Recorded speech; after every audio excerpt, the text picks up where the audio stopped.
Hello दोस्तों, आपका स्वागत है एक और शानदार वीडियो में। तो दोस्तों, आप सभी लोग कैसे हैं? आई होप आप सभी लोग मस्त होंगे, स्वस्थ होंगे और अपनी शानदार तरीके से पढ़ाई कर रहे होंगे। तो दोस्तों, आज का ये वीडियो उन सभी दोस्तों के लिए बहुत ही इम्पोर्टेंट है जो क्लास 12th में है और जिन्हें 22 फरवरी को हिंदी का पेपर देना है। क्योंकि आज की इस वीडियो में आपको बताएंगे आचार्य हजारी प्रसाद द्विवेदी का साहित्यिक परिचय। ये साहित्यिक परिचय बहुत ही इम्पोर्टेंट है, मोस्ट इम्पोर्टेंट है। आप देख सकते हैं ये सन 2013, 14, 15, 16, 17, 18, 19, 20, 21, 22, 23 यानी कि ये जो साहित्यिक परिचय है ये लगातार बोर्ड एग्जाम में पूछा गया है। आप प्रीवियस ईयर के पेपर उठाइए और उसमें देखिए हिंदी के पेपर में कि ये कितना इम्पोर्टेंट टॉपिक है, या फिर उन दोस्तों से पूछिए जो क्लास 12th पास कर चुके हैं, वो आपको बताएंगे कि ये कितना इम्पोर्टेंट है। ये हर साल बोर्ड एग्जाम में पूछा गया टॉपिक है,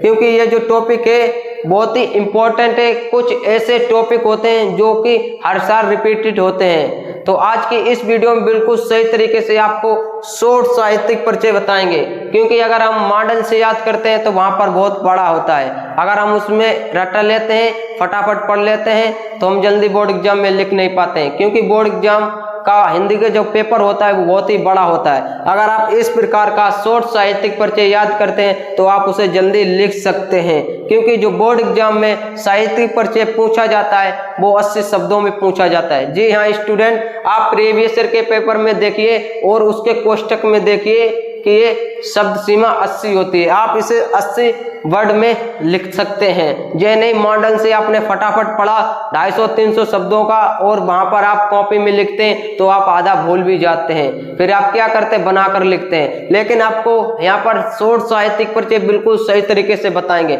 शॉर्ट साहित्यिक परिचय कुछ इस प्रकार का है, बिल्कुल सही तरीके से। आपको घबराने की बात नहीं है। आपको किस प्रकार से कॉपी में लिखना है ये भी हम बताएंगे। तो चलिए टॉपिक को हम शुरू करते हैं बिना टाइम वेस्ट करते हुए। तो पहली हेडिंग होनी चाहिए जीवन परिचय और दूसरी हेडिंग होनी चाहिए साहित्यिक परिचय। तो जीवन परिचय है हिंदी के श्रेष्ठ निबंधकार उपन्यासकार डॉक्टर आचार्य हजारी प्रसाद द्विवेदी का जन्म सन 1907 ईस्वी में बलिया जिले के दुबे का छपरा नामक ग्राम में हुआ था। जो आचार्य हजारी प्रसाद द्विवेदी थे उनका जन्म सन 1907 ईस्वी में बलिया जिले के दुबे का छपरा नामक ग्राम में हुआ था। अब देखिए दोस्तों, यहाँ पर लिखा है सन 1907 ईस्वी में, तो आपको ये शब्द जो है वो अंडरलाइन करके या फिर हाईलाइट करके लिखने हैं, जिससे कि एग्जामिनर जब आपकी कॉपी चेक करे तो उसका फोकस उन्हीं शब्दों पे जाए, उसकी नज़र बिल्कुल उन्हीं शब्दों पे जाए जो वो देखना चाहता है। क्योंकि वहाँ पर आपका शुरू से लेकर लास्ट तक नहीं चेक करते हैं, क्योंकि वहाँ पर उनके पास बहुत सारी कॉपियाँ होती हैं। अगर वो ऐसे चेक करें तो उन्हें बहुत टाइम लगता है। वो बिल्कुल आपके मेन शब्द देखेंगे, जैसे जीवन परिचय में हो गया पिता का नाम, मृत्यु कब हुई, जन्म कब हुआ, माता का क्या नाम है, कि क्या क्या इम्पोर्टेंट है, यही सब बहुत चीजें देखते हैं। जे नहीं आपका बिल्कुल शुरू से लेकर लास्ट तक देखे, ऐसा नहीं है। तो आपको क्या करना है, बिल्कुल हाईलाइट करके लिखना है, जिससे कि हमने जहां जहां पर हाईलाइट किया है ये नीले शब्द में आपको चमक रहा है, नीली मार्कर से जो हमने लिखा है यही आपको वहां पर हाईलाइट करके लिखना है। तो इनका जन्म 1907 ईस्वी में बलिया जिले के दुबे के छपरा नामक ग्राम में हुआ था। इनके पिता का नाम अनमोल द्विवेदी तथा माता का नाम ज्योति कली देवी था। जैसे इनकी माता का नाम हो गया, पिता का नाम हो गया और इनके गांव का नाम हो गया, ऐसे शब्द आपको हाईलाइट करके लिखने हैं। इन्होंने हिंदी एवं संस्कृत भाषाओं का गहन अध्ययन किया। गहन का मतलब है कि इन्होंने बिल्कुल सही तरीके से संस्कृत और हिंदी भाषा में अपनी पकड़ बनाए, अच्छी तरीके से इन्होंने अध्ययन किया।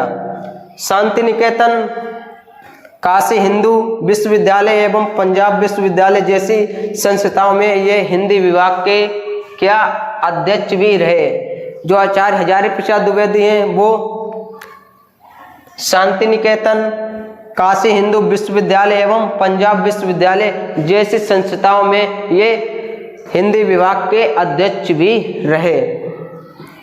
सन 19 मई 1979 ईस्वी को साहित्य यानी कि महान साहित्यकार का निधन हो गया। जो आचार्य हजारी प्रसाद द्विवेदी थे उनका निधन 19 मई 1979 ईस्वी को हो गया था। तो बिल्कुल इसी प्रकार से आपको साहित्यिक परिचय लिखना है, तब आपको 5 नंबर क्लियर मिलेंगे। क्योंकि अगर आप इस प्रकार से लिखते हैं शॉर्ट साहित्यिक परिचय तो एग्जामिनर आपसे इम्प्रेस हो जाएगा और आपको अच्छे नंबर देगा। अब हम देखते हैं इनका साहित्यिक परिचय। तो साहित्यिक परिचय भी बहुत ही इंपॉर्टेंट है और सही से समझना है। आधुनिक युग के गद्यकारों में आचार्य हजारी प्रसाद द्विवेदी का महत्वपूर्ण स्थान है। प्रसाद जी ने यानी कि आचार्य हजारी प्रसाद जी ने विश्व भारती और अभिनव भारती ग्रंथ का संपादक किया। जो आचार्य हजारी प्रसाद द्विवेदी हैं उनका आधुनिक युग के गद्यकारों में क्या था, महत्वपूर्ण स्थान है। और प्रसाद जी ने विश्व भारती और अभिनव भारती ग्रंथ का संपादक किया। सन 1949 ईस्वी में लखनऊ विश्वविद्यालय में इन्हें डीलिट मानद उपाधि से सम्मानित किया। आचार्य हजारी प्रसाद द्विवेदी के निबंधों जहां साहित्य और संस्कृत की अखंड धारा प्रवाहित थे। आचार्य हजारी प्रसाद द्विवेदी ने निबंधों जहां साहित्य और संस्कृत की अखंड धारा प्रवाहित है। तो आई होप आपको ये साहित्यिक परिचय भी बिल्कुल सही तरीके से समझ में आया होगा। और प्रश्न में ये भी पूछा जाता है कि इनकी प्रमुख कृतियों का उल्लेख कीजिए या इनकी प्रमुख रचनाएं लिखिए। तो ये भी आपको लिखना होता है, क्योंकि जो साहित्यिक परिचय पूछा जाता है वो 3 नंबर का पूछा जाता है और इनकी कृतियां 2 नंबर की पूछी जाती हैं, तभी आपको पूरे 5 नंबर मिलते हैं। तो इनकी प्रमुख कृतियां भी देखते हैं। इनकी प्रमुख कृतियां निम्न हैं, जैसे निबंध संग्रह हो गया और उपन्यास। निबंध है इनके अशोक के फूल, कल्पलता, कुटज आदि। उपन्यास है अनाम दास का पोता, बाणभट्ट की आत्मकथा आदि। आदि का मतलब है इन्होंने और भी लिखे हैं। तो आई होप आपको बिल्कुल सही तरीके से आचार्य हजारी प्रसाद द्विवेदी का साहित्यिक परिचय, जीवन परिचय समझ में आया होगा। आशा करता हूं दोस्तों आपको ये वीडियो बहुत ही अच्छा लगा है। वीडियो अच्छा लगा है तो वीडियो को लाइक कर देना। चैनल पर नए थे तो चैनल को भी सब्सक्राइब कर लें, जिससे कि हम एजुकेशन से रिलेटेड कोई भी टॉपिक अपलोड करें उसका नोटिफिकेशन आपको बिल्कुल टाइम पर मिल जाए। तो अब दोस्तों हम मिलेंगे अगली नेक्स्ट वीडियो में, तब तक के लिए जय हिंद, वंदे मातरम। अपना ख्याल रखिए और अच्छे से स्टडी कीजिए।